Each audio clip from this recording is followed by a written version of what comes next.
So some changes will come back. It's about investment. It's not security document. It's memorandum between two sides. And I know that I will have meeting with Vice President. I don't know. I mean this evening, but I'm here till tomorrow. I can meet evening, morning. Doesn't matter for me. Like President Trump said. So you can come when you want. I'm always in Washington. I can say to Vice President, you can come.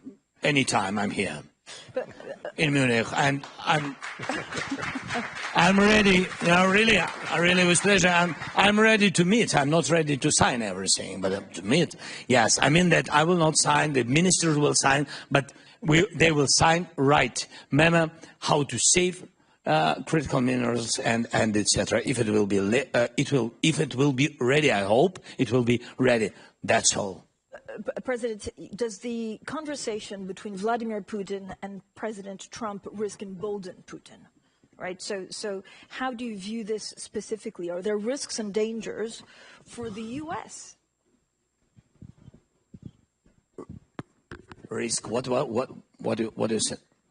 Vladimir Putin and Donald Trump have spoken on the phone. You were briefed on the conversation. Is this a risk for yourself, of course, but also the U.S.? Phone calls between Putin and Trump would risk for United States? I think not risk for United States. I think for Trump, because he's stronger than Putin, I think so. I think risks for all the world. Because the priorities, I mean, we have much more risks than risk for the United States, with all respect, for all of us, with all the big guys. And I think it's very necessary. As I said at the very beginning, I had good conversation with the President Trump. We had some phone calls, and he had phone call with Putin, and he said to me, I think that that he wants to stop the war. I said to him that he is a liar, and you can count on it. I hope that you will pressure him, because I don't trust him. We had such conversations with Putin, direct conversation about ceasefire. So just ceasefire, we don't need just ceasefire. This is global problem. So we had ceasefire. It was my direct decision. And we made a decision that it will be ceasefire and exchange all the prisoners. And he didn't change all the prisoners. Yet we've been very happy. That was first step when we brought home more than 100 guys to their family. It was very necessary between us. Even because of this one reason, I had to come to France in 2019 and bring back people. But he will not just, ceasefire and that's all. That's why I said to President, yes, but I think phone calls are phone calls. Let's forget about it. I think what is very important, the meeting, not to make any decisions about Ukraine without Ukraine. This is principal position we will never accept it. And when I said that we will never accept, I'm not speaking just about me. I'm speaking about all our people, all our nation. People will not stop. We will give him pause. Without the real security guarantees, we will give him pause. I don't want to, be those person in the history who helped Putin to occupy my country. I don't want it. And that's why I will never do it. I will never do it. And it's very important for me to pressure Putin, put all the sanctions. I think President Trump is ready to do it. He has all this power to do it. That's why I wanted very much to come to Washington any day this century. And to come to Washington. And I think we need very much to make the common plan of civilized people and to share all these things with our friends and with the help of our friends of Europe. It's very necessary not to lose this unity. I'm so proud that we are part of such strong Europe. And I think this is important, very important, not to lose this unity. Before this war, maybe not too much things, by the way, which this war made positively, that unity between the United States and Europe. That's what this war brought. And Putin scared it. I think during the last 20, 25 years, I don't remember how many years he's in Kremlin. So, I mean, this is the first time when the unity could pressure him, and he couldn't occupy us because of this unity, because of our people and soldiers, of course, but because of this, not to lose it, and now to make a deal without us or without Europe is not a good idea, and I hope that President Trump doesn't have this idea. I count on it very much. I think I answered on 10 next questions. Sorry. I have 100 questions, but to the senators. Yeah, and maybe to the senators, please. To the senators, and maybe let's start with Senator Graham. Are you comfortable with a world in which the president seeks to do deals with authoritarian leaders like Putin or even China before consulting with long-standing allies like Germany and France? Yeah, I'm very okay with Trump talking to Putin. He talked to him. What I'm not okay with is the world losing deterrence. Why are we in this war? Okay, they invade in 2008 Georgia. They invade in 2014. They're back at it again. So rather than worrying about who Trump is calling, why don't we talk a little bit, how the hell did this happen? I've been coming to this thing for 25 years. John McCain, every conference, Putin sucks. He's a liar. Oh, no, you got him wrong. Putin was here. All the people worried about the phone call, where were you when we needed to stop Putin? Why didn't he invade when Trump was president? Because he was afraid of Trump. That's why he didn't invade. Why did he invade in 2014? Because he could get away with it. Why didn't he invade again? Because he could get away with it. I want to tell you and your people, you're the ally I've been hoping for all my life. Not one American has died defending Ukraine. You've taken our weapons and you've kicked their ass. And I'm very proud to have you as our ally. Now, how does this war end? It ends in a way I hope so we don't do this yet again. Do y'all agree with that? So it doesn't matter to me who Trump calls or when he calls. It matters to me how it ends. Afghanistan ended poorly. Do you all agree with that? Well, this will not end poorly. President Trump is not going to do in Ukraine what we did in Afghanistan. He's going to try to find a way to make sure this war ends sooner rather than later. And when I talk to people about at home why it matters, Putin won't stop unless somebody stops him. Well, you're stopping him. But he'll keep going unless we get the conditions right. So here's what I think is going to happen. I think he's going to find a way to end this war in a fashion that Putin would be a fool to do it again. Very quickly, how do you deter Putin? You arm this guy to the teeth. Yeah, you give him a bunch of F-16s, not a few F-16s. You give them ATACMS, you give them tanks, because they will fight. Remind me not to invade Ukraine, okay? It just doesn't work out well. So let's arm this guy. Let's do the minerals agreement so we'll have our American business interests. Putin doesn't understand what's going on. If we sign this minerals agreement, Putin is screwed, because Trump will defend the deal. So the best thing that's going to happen here is he's going to do a deal with you, I hope, and he will defend America's interest. So this war is going to come to end, I hope, sooner rather than later, and it's going to come to end in a way where it won't happen again. I have every confidence in the world that Donald Trump will end this war in a way that there will be no third invasion of Ukraine. Senator, would you rule out NATO membership for Ukraine? I think NATO is ruling that out, not Donald Trump. I think there are members of NATO who are not going to let this man in. But I've got an idea. It comes from the art of the deal. If we can't agree they should be in NATO like right now, can we agree that if there's ever another invasion, the moment they invade, they go into NATO? Let Putin put them in NATO if he wants to. Think of that. If in 2014 we'd had an agreement where if there was another invasion, they would be in NATO, there would have never been an invasion in 2014. So what do I think? I think we let Putin know that if he ever does this again, they're going into NATO really quick. Senator Shaheen?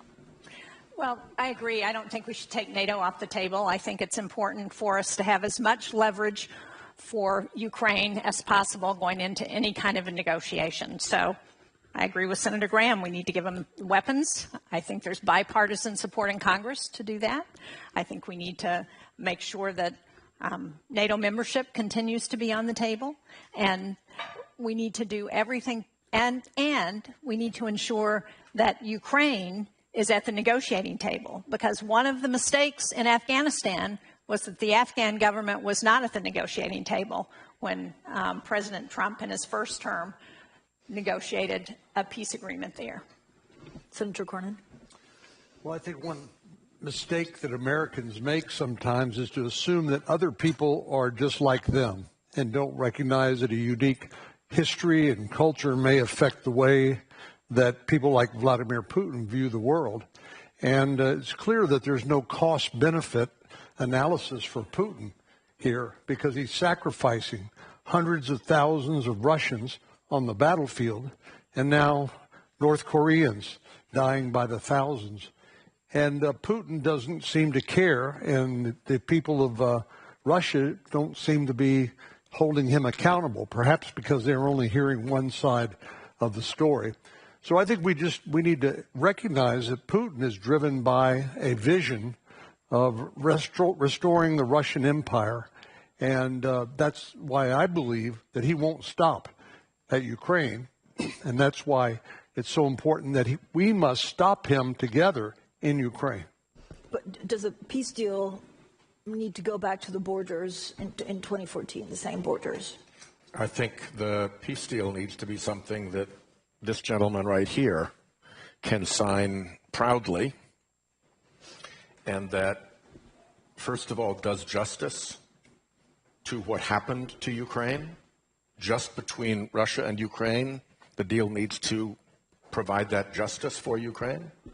Second, it needs to be structured in such a way that it sends a message that there is no next Ukraine, that Russia does not just move on to another country to play the same script. And the third thing is we need to set it up in such a way that when China is looking at this outcome and they look over at Taiwan, they think, maybe not such a great idea. And there's one thing I feel obliged to add, because we are Codell McCain. We still keep John's name.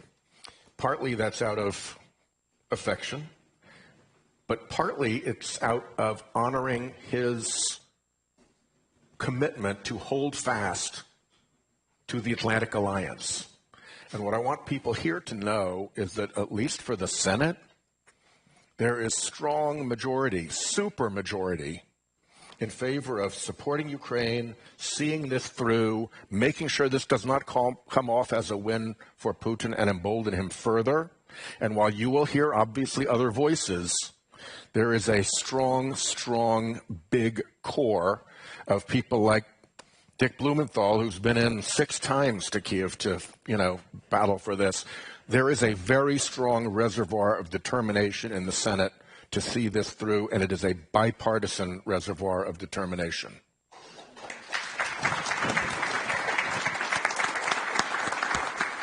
Can I add something? Yeah. Because I think one of the things we haven't talked about, we've talked about the U.S. role, but Europe also has a role. The sanctions that we've put on Russia are a lot stronger if Europe is fully engaged in those sanctions. And Europe has also contributed to ensuring that Ukraine can defend itself. So we've got to remember that it's important for us to act together. Yeah, and what did we get wrong in 2014? What did we get wrong in 2014? Well, we didn't give Ukraine much weapons at all. We gave you a lot of blankets. So we didn't have the policy of giving you what you need to defend yourself, right? We didn't mention anything about the consequences of another invasion. We didn't seize the moment to integrate our economies by doing mineral deals. Everything we didn't do in 2014, we better do now. Including going after that shadow fleet that is keeping his money flowing in. That shadow fleet has gotten away with way too much. But President Zelensky, I mean, what we understood from President Trump is that there'll be no NATO, no U.S. troops, and Trump is happy to carve up land. So again, a reaction to what we've heard this week, and how would you sell it back home? What's been the reaction in Ukraine?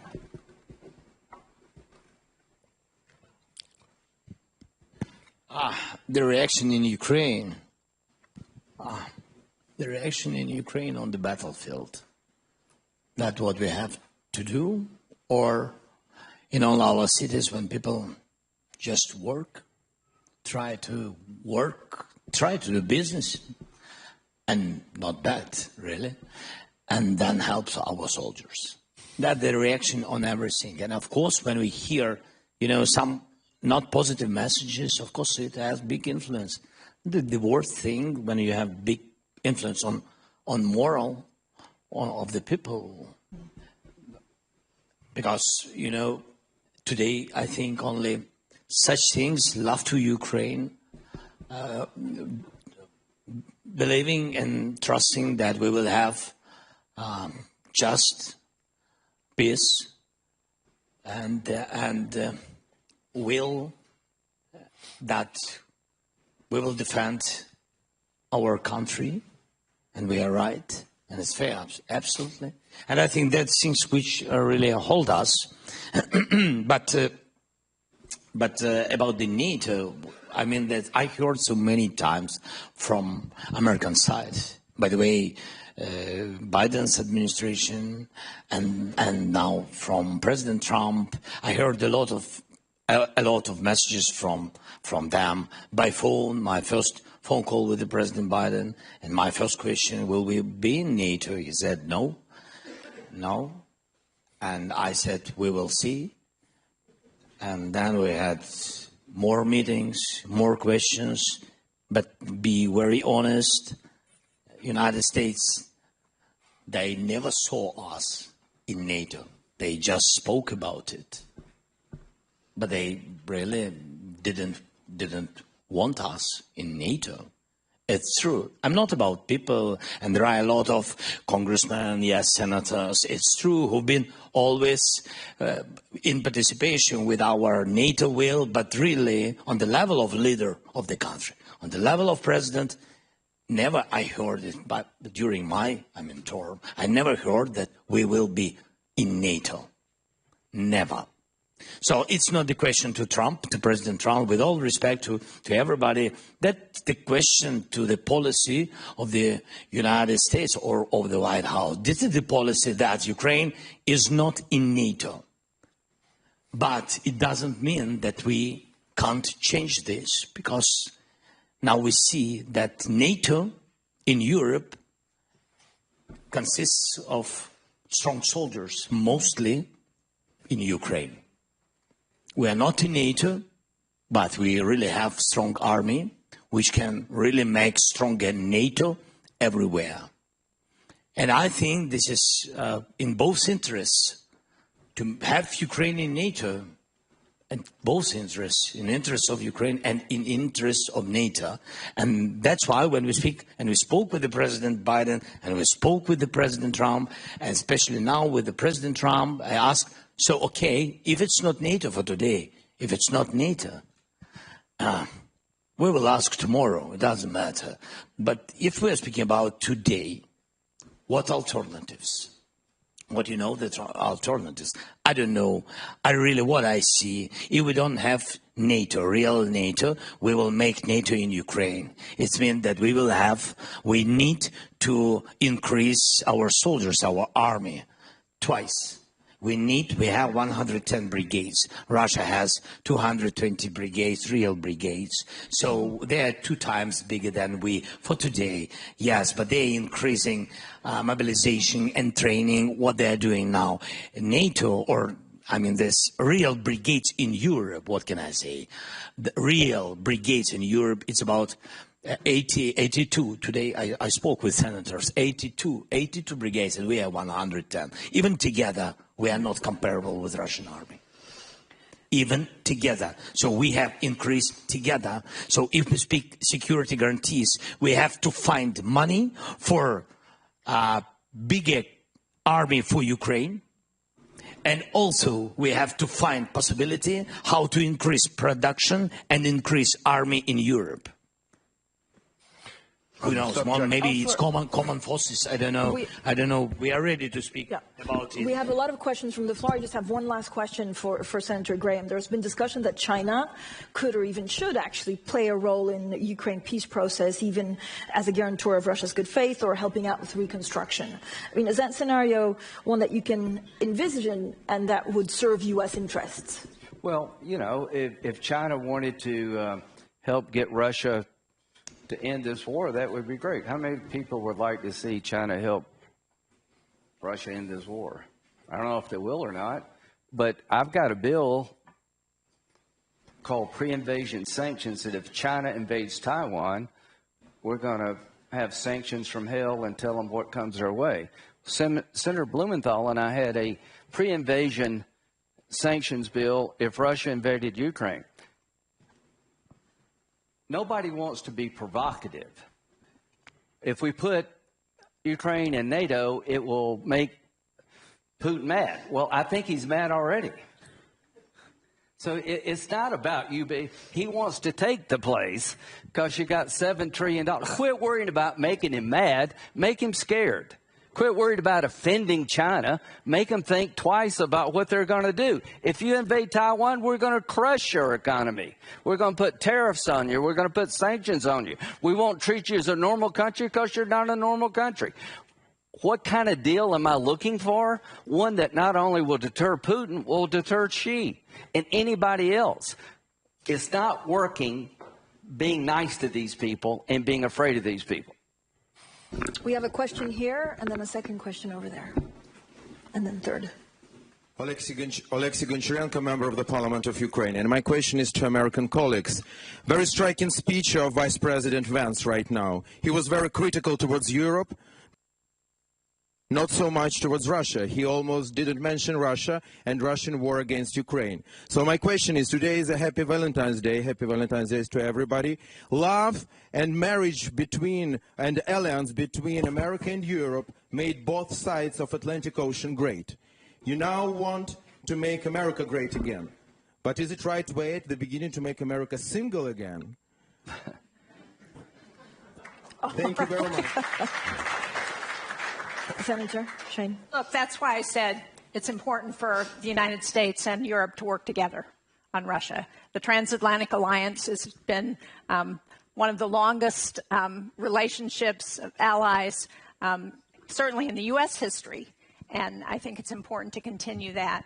And I think Vice President Vance missed a good opportunity to point out the past relationship and why we have been successful when we've acted together. President Zelensky spoke. No, that's an applause line. Go for it. It's a ridiculous thing to applaud because he said yesterday, if Ukraine is not an independent sovereign nation, we'll sanction the hell out of Russia and maybe use the military. You must have missed that.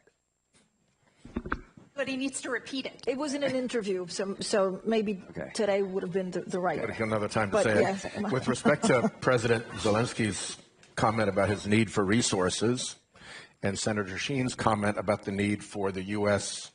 and Europe to work together, one very easy way to tie all that together would be to seize Russia's frozen sovereign assets. Amen. Or, if that's too frightening, collateralize them against a massive loan to Ukraine that they then backstop if Russia doesn't make good out of reparations afterwards, and get that money flowing. I think that the bankers are frightened about it. People are frightened about what it means for the currency. But I endorse Lindsay's view that this is what do they call it? A nettle that is worth grasping. Another question. I'm from the Baltics. In the beginning, nobody wanted Baltics in NATO. And nobody had even defense plans. We had no troops. Now we have it all. And it was legendary Senator McCain who started that campaign. So, Senator Graham, if you represent that group, you know, we have many Lithuanians, many Ukrainians, many Poles. We have Central and Eastern European coalition, 25 million American citizens of our descent. We will vote for you. Do it what you did for us. Make Ukraine NATO member. Well, yeah.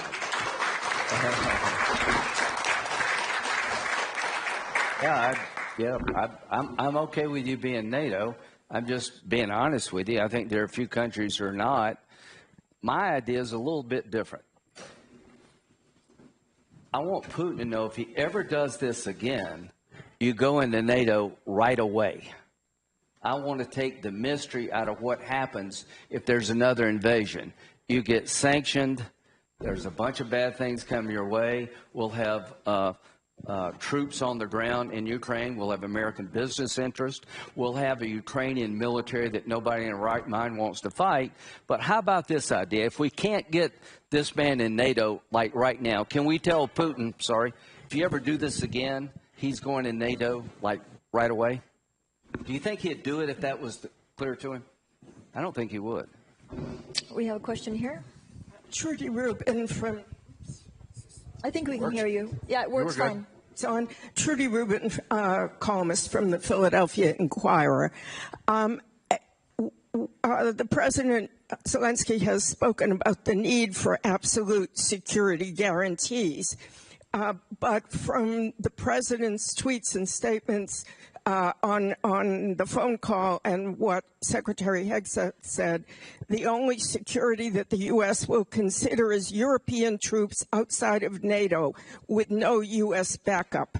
So I would like to ask the President, would you need U.S. backup for any European force? And I'd like to ask the senators, would you, especially Senator Graham, would you support U.S. backup for any European force, and would it have to be also backed up by NATO? Let's start from Lindsay. This question, I think, important your position. I don't speak good English. I've been telling you what I support, that if he invades again, they go into NATO. That means we all fight. President Zelensky. Okay, we spoke about continuing too much, a lot of times, beginning with, this proposition from the European France, from Emmanuel. We spoke about it with Emmanuel, with Starmer, with other leaders. I spoke about it with Emmanuel, with President Trump, with President Macron, and with me.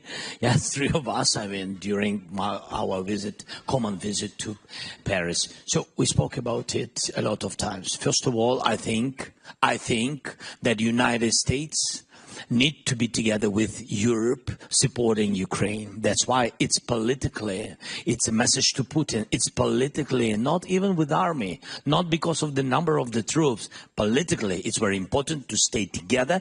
And when it's security guarantees from the United States and Europe, it have to be together.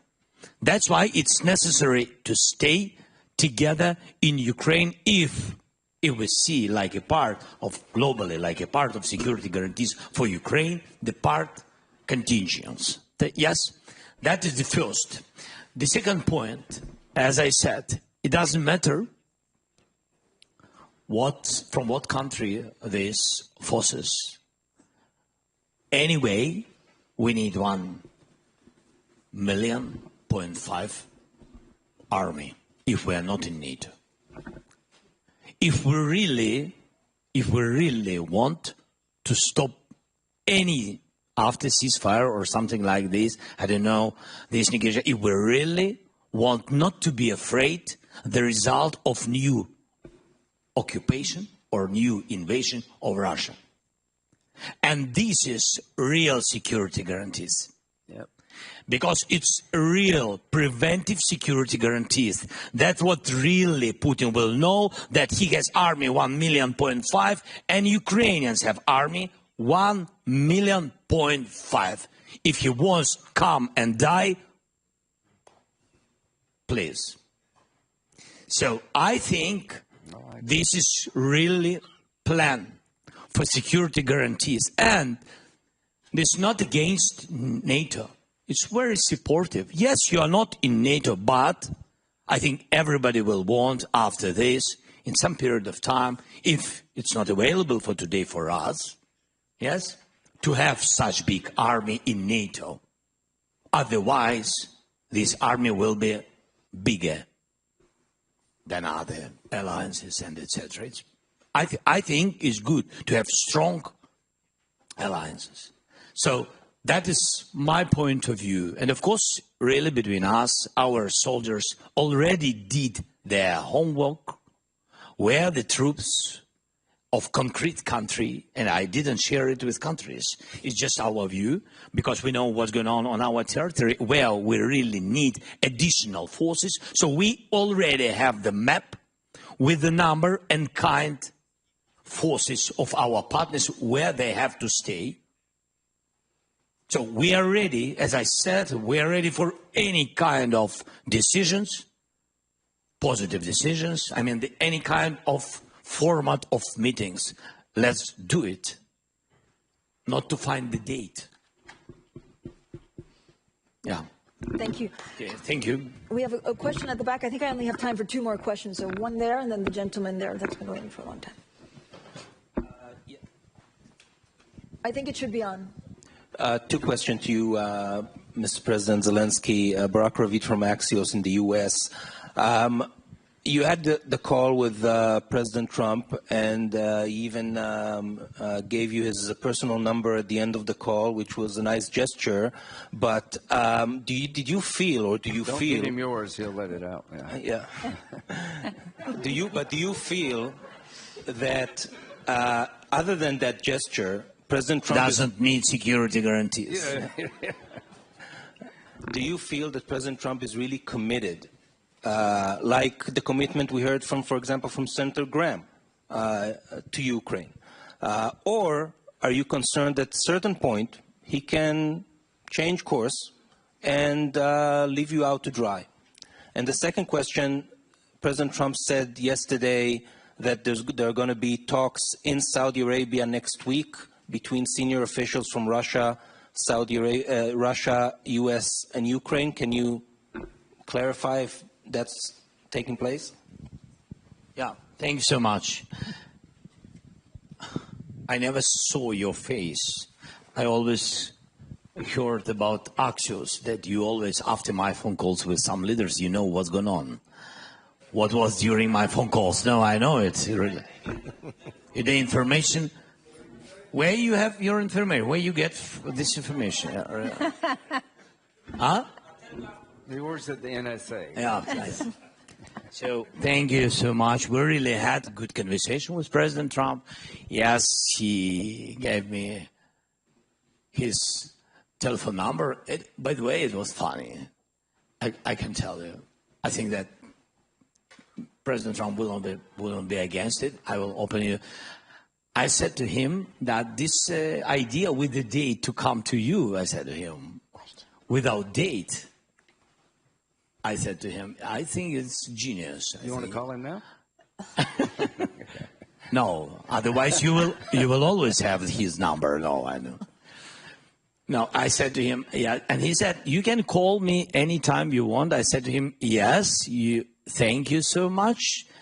But previous time you said me that you can call me directly anytime and didn't give me your phone number. And he said, okay, yes, okay, right, yes, you can call anytime, and really, I hope, and we count that really President Trump will help us. And I really count on him, because he is the President of the United States. People of the United States, they voted for him.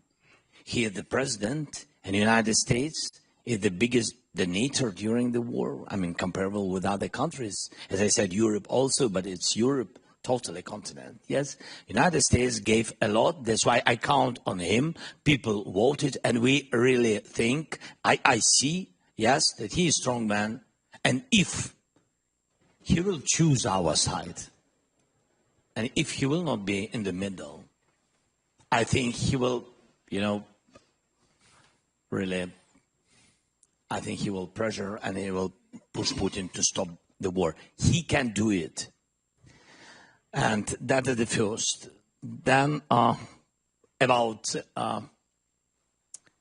but there are a lot of, different messages, I think, around him. I think that the problem is there are a lot of information, like with Saudi, as you said, a lot of information in the information field that is not truth or something, disinformation. I don't know, maybe Russians, maybe somebody else, maybe a lot of different people raise up, this disinformation, and it's, political turbulence. This is very dangerous. Especially such things destroy the unity between all of us. This is dangerous. For example, Saudi, Yes, I will make official visit to Saudi Arabia with the First Lady, Saudi Arabia, but also to Emirates and also to Turkey just after Munich. But I had these visits. I have very important dialogues with the guys who already helped us to bring back home our warriors. I have my questions. I don't want to and share a lot of details. I have this very important mission, yes, and we will speak about some list and etc. They helped a lot with the children, that with the children, yes, deported children. That is a tough situation. It's much more difficult than a lot of things which we today discussed. Also important, but how to get back all our thousands, dozens of thousands stolen by Putin children? How to get them back? Right. It's difficult. That's why I have so many meetings, and that is real my mission. I will not meet with Russians. I don't know they're happy or not happy with this, but I will not. It's not in my plan. I will meet with Russians, with only one Russian guy, with Putin, only after we will have common plan with Trump, Europe, and we will sit with Putin and stop the war. Only in this case I'm ready to meet, not in other compromises platforms. That's very clear. President and Senators, thank you so much for joining us. That's all we have time for. Thank you. Thank you. Thank you so much.